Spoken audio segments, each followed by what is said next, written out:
60+ set Briji കേട്ടിയിലേക്ക് സ്വാഗതം. ഇന്ന് നമുക്ക് കുറച്ച് സാലഡ്സ് പരിചയപ്പെടാം. സാലഡുകൾ പല വിധത്തിലുണ്ട്. സീസർ സാലഡ് അല്ലെങ്കിൽ മെക്സിക്കൻ സാലഡ്, അങ്ങനെ പലതരം സാലഡിന് പ്രത്യേക ഡെഫിനിഷനൊന്നുമില്ല. വെജിറ്റബിളും ഫ്രൂട്ട്സും പിന്നെ അതിൻ്റെ കൂടെ നമ്മൾ ഒരു നേരത്തെ ഫുഡായിട്ട് കഴിക്കുകയാണെങ്കിൽ ഒരു പുഴുങ്ങിയ മുട്ട മുറിച്ചിടുക, അല്ലെങ്കിൽ ടൂന ഫിഷ്, അങ്ങനെ എന്തെങ്കിലും അത് രീതിയിൽ ഇഷ്ടമുള്ള പോലെ ചിക്കൻ ഷ്രെഡ് ചെയ്തത് അങ്ങനെയൊക്കെ ഇട്ട് അതൊരു നേരത്തെ നമുക്ക് ഒരു നേരത്തെ ഭക്ഷണമാവും അത് ഈ സാലഡ് മാത്രം. അല്ലെങ്കിൽ സൈഡ് ഡിഷ് പോലെ നമുക്ക് സാലഡ് വെജിറ്റബിൾസും ഫ്രൂട്ട്സും. ഇപ്പോൾ ഇതിൽ ബ്രോക്കോളിയൊക്കെ ഉണ്ട്, അതിൽ ഹെൽത്തിയായ സാധനങ്ങളും ഉണ്ട്. അതിൽ ഫ്രൂട്ട്സ് നമുക്കതിൻ്റെ ടോപ്പിംഗ് വേണമെങ്കിൽ മയണൈസ് സോസോ അല്ലെങ്കിൽ കുറച്ച് തേനോ അങ്ങനെ എന്തെങ്കിലും ഒഴിക്കാം. കുറച്ച് പെപ്പറും സോൾട്ടും ഒക്കെ ഇടുന്നവർക്ക് ഇടാം, അല്ലെങ്കിൽ ഇതങ്ങനെ റോ ആയിട്ട് തന്നെ കഴിക്കാം. ഇതിൽ കുക്കിങ്ങിൻ്റെ ഒന്നും ആവശ്യമില്ലാത്തത് കൊണ്ട് എല്ലാം ഒന്നിച്ച് നമുക്കിടാം.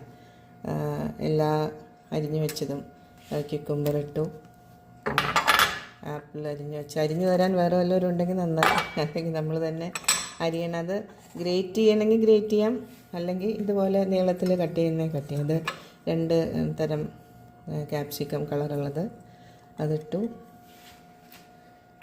പിന്നെ ക്യാരറ്റ് ഇട്ടു. അപ്പം നമുക്കിത് പച്ച തിന്നാനുള്ള ബുദ്ധിമുട്ടുള്ളവർക്കുണ്ടെങ്കിൽ അതിൽ ബോയിൽ ചെയ്താൽ മതി, പതുക്കെ ഒന്ന് ബോയിൽ ചെയ്താൽ മതി. പിന്നെ ഇതിൽ കുറച്ച് ഇതിന് വേണ്ടിയിട്ട് ഞാൻ കുറച്ച് ലെറ്റ്യൂസും ബ്രോക്കോളി ഇടുന്നുണ്ട്. അങ്ങനെ പിന്നെ അതിൻ്റെ കൂടെ കുറച്ച് ഇതിൽ ആപ്പിൾ ഇട്ടതുപോലെ തന്നെ കുറച്ച് പൊമഗ്രാനൈറ്റ്. ഇതെല്ലാം ആരോഗ്യത്തിന് നല്ലതാണ്.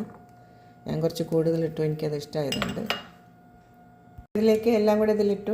ഇതിലേക്ക് വേണമെങ്കിൽ കുറച്ച് സോൾട്ട് വേണമെങ്കിൽ ഇടാം. BP ഉള്ളവരൊക്കെ ആണെങ്കിൽ ഇടണ്ട, നിർബന്ധമൊന്നുമില്ല. പിന്നെ അത് കഴിഞ്ഞ് കുറച്ച് ടേസ്റ്റിനൊരു കുരുമുളക് പൊടി, അതും ഓപ്ഷണലാണ്, വേണമെങ്കിൽ ഇട്ടാൽ മതി. പിന്നെ നമുക്ക് വേണമെങ്കിൽ വേണമെങ്കിൽ ഹണി ഒഴിക്കാം, അല്ലെങ്കിൽ മയണൈസ് സോസ് ടോപ്പ് ചെയ്യണമെങ്കിൽ ചെയ്യാം. അപ്പോൾ അങ്ങനെ എന്നിട്ട് എല്ലാം കൂടെ ഒന്ന് നല്ലവണ്ണം മിക്സ് ചെയ്യണം. അപ്പോൾ ഇതിൽ വേണമെങ്കിൽ നമുക്ക് കുറച്ച് മയണൈസ് സോസ് ഞാൻ പറഞ്ഞ പോലെ അതിൻ്റെ ടേസ്റ്റിന് വേണ്ടിയിട്ട് കുറച്ചിടാം, വേണമെങ്കിൽ ഇട്ടത് ഓപ്ഷനിലാണ്. പിന്നെ അത് കഴിഞ്ഞിട്ട് നമുക്ക് ഹെൽത്തി ആയിട്ട് നമുക്കിതിൻ്റെ കൂടെ കുറച്ച് ഫ്ലാക്സ് സീഡൊക്കെ ഹാർട്ടിന് നല്ലതാണെന്ന് പറയുന്നത് 60+കാർക്ക്. അപ്പോൾ കുറച്ച് ഫ്ലാക്സ് സീഡ് അങ്ങനെ ഇടാം, കുറച്ചിട്ടാൽ മതി. അപ്പോൾ അതിങ്ങനെ അതിൽ കിടന്നോളൂ, നമ്മളത് അറിയില്ല കഴിക്കുമ്പോഴൊക്കെ, പക്ഷെ നമ്മുടെ ശരീരത്തിലേക്ക് അത് ചെല്ലും. ഫ്ലാക്സ് സീഡോ അല്ലെങ്കിൽ പിന്നെ ചിയ സീഡ് അങ്ങനെ എന്തെങ്കിലുമൊക്കെ ഇടാം. പിന്നെ ഇതൊന്ന് നല്ലപോലെ ഇളക്കിയിട്ട് ഞാനൊരു ഡിഷിലേക്ക് ആക്കാം. നല്ലതുപോലെ ഇളക്കുമ്പോൾ അതിൽ കുറച്ച് ലെമൺ ജ്യൂസ് നമ്മളിങ്ങനെ അധികം നേരം വെക്കണമെങ്കിൽ അത് കേടാവില്ല, വയറിനും നല്ലതാണ്. കുറച്ച് ലെമൺ ജ്യൂസ് ഒഴിച്ചിട്ട് നന്നായി ഇളക്കി ഒരു പാത്രത്തിലേക്ക് നമുക്ക് മാറ്റാം. സെർവ് ചെയ്യാനുള്ള ഒരു പാത്രത്തിലേക്ക് മാറ്റി, എന്നിട്ട് നമുക്കതിൻ്റെ മേലെ നമുക്ക് വേണമെങ്കിൽ ഞാൻ കുറച്ച് ആപ്രിക്കോട്ടൊക്കെ ഇങ്ങനെ ഇടുന്നുണ്ട്. ബദാം പൊട്ടിച്ചത് അതൊക്കെ നമുക്ക് ഓപ്ഷനിലാണ്, വേണമെങ്കിൽ ഇട്ടാൽ മതി.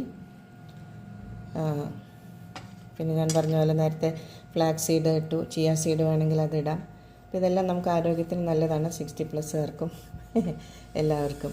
അപ്പോൾ അങ്ങനെ നമുക്കിത് കഴിക്കാനും കുറച്ചധികം നേരം വയ്ക്കുകയാണെങ്കിൽ നമ്മൾ ഫ്രിഡ്ജിലെടുത്ത് വയ്ക്കണം, നേരത്തെ തന്നെ അരിഞ്ഞു വയ്ക്കുകയാണെങ്കിൽ. കാരണം ഇത് വേവിക്കാത്തത് കൊണ്ട് പെട്ടെന്ന് തന്നെ അതിൽ ഇനി ബാക്ടീരിയാസ് ഒന്നും ഡെവലപ്പ് ആവണ്ട എന്ന് വിചാരിച്ചിട്ട്, അല്ലെങ്കിൽ അങ്ങനെ തന്നെ വെച്ചാണ് നമ്മൾ മിക്കവാറും നല്ല ഫ്രഷായിട്ട് ക്രിസ്പി ആയിട്ട് ക്യാപ്സിക്കം അതെല്ലാം ആയിരിക്കും. ഇതിൽ ഉള്ളി ഓപ്ഷനിലാണ്, ബീട്രൂട്ടും. കാരണം ബീട്രൂട്ട് ഇട്ട് കഴിയുമ്പോൾ എല്ലാത്തിൻ്റെയും കളറ് മാറും. ഞാൻ അത് ഗ്രേറ്റ് ചെയ്ത് വെച്ചെങ്കിലും ഇട്ടില്ല, അല്ലെങ്കിൽ പിന്നെ അത് വേണമെങ്കിൽ ഓപ്ഷനില്ല. നമുക്ക് എന്ത് വെജിറ്റബിളും, നമുക്ക് ഇഷ്ടമുള്ള വെജിറ്റബിളോ ഫ്രൂട്ട്സോ എന്ത് വേണമെങ്കിലും. അപ്പോൾ എല്ലാവരും ഇത് അരിയാനൊരിത്തിരി ടൈം എടുക്കുമെന്ന് വിചാരിച്ചാലും വേഗം കുറച്ചല്ലേ വേണ്ടു. എല്ലാ ഫ്രൂട്ട്സും വെജിറ്റബിളും എല്ലാം ആകുമ്പോൾ കുറേ അധികം ഉണ്ടാവും. അതുകൊണ്ട് വേഗം അരിഞ്ഞ് തരും. Okay, thank you.